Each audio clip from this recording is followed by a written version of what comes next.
لكل متابعين الشيف دودو، النهاردة هنقدم وصفة جديدة، وصفة صينية بطاطس في الفرن محشية لحمة مفرومة. زي ما انت شايفة كده، أكلة جميلة جدا وأكلة جديدة ونجربوها. نبدأوا كده مع بعضينا.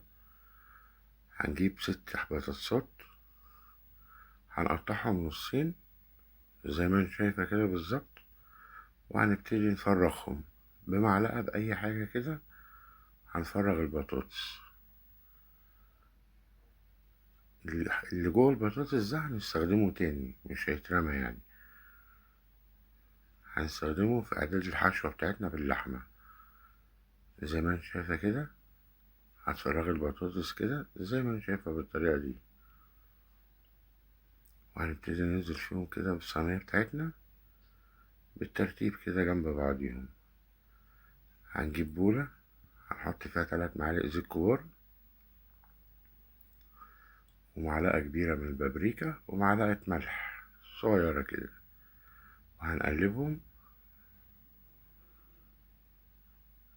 زي ما انت شايفة كده، وهنزين بيهم البطاطس بتاعتنا عشان نديها لون كده. زي ما انت شايفة البابريكا بتدي لون أحمر جميل. بعد ما هندهنهم هندخلهم الفرن.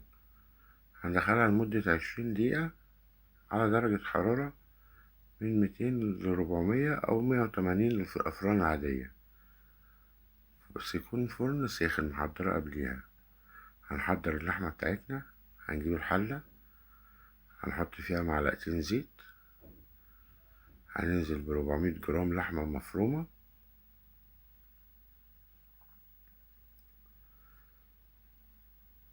وهنبتدي نحمر اللحمة بتاعتنا كده على نار متوسطة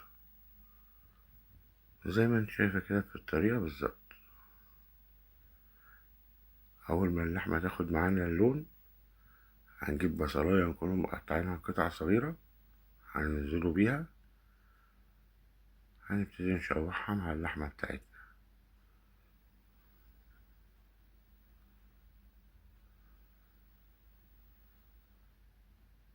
أول ما تبتدي تاخد معاك اللون كده، هنبتدي نضيف ايه، نكون محضرين فلفل كده، قرن فلفل ألوان أو 2 أصفر وأحمر ونبشرهم وننزلوا بيهم، ومعلقتين توم مبشورين، وجزراية كده مخرطاها قطع صغيرة تنزلي بيها. وجبة غذائية متكاملة، ومعلقة صلصة كبيرة فيها جميع أنواع الخضار،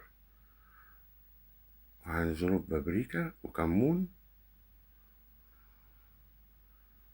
ومعلقة ملح وفلفل أسود، معلقة ملح صغيرة كده عشان الأكل بتاعنا ميبقاش حادق أوي. وهنبتدي نقلب كده،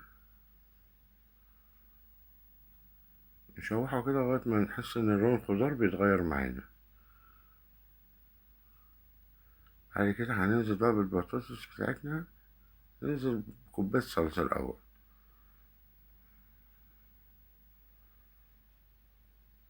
يبقى محضرينها كده كوباية طماطم ضربنا في الخلاط، وننزل بيها ايه على الخليط بتاعنا،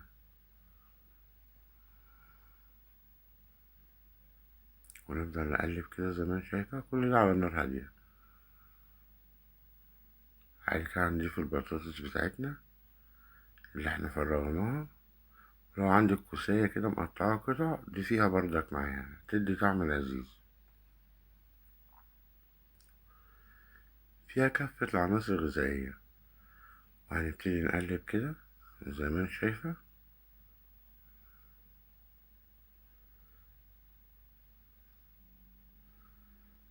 لغاية ما نحس ان الخضار اتغير لونه كده، بيبتدي يدبل معانا. هننزله ب4 كوبايات مية سخنة نبقى محضرهم، لازم المية تنزلي بيها سخنة.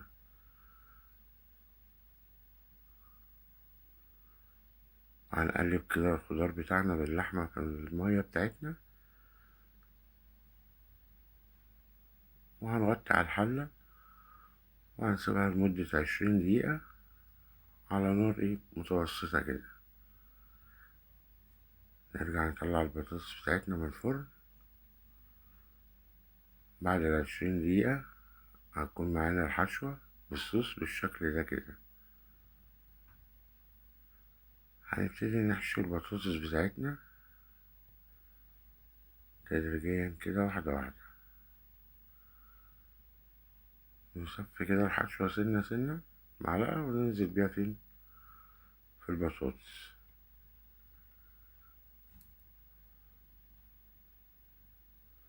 زي ما انت شايفة كده بالطريقة دي.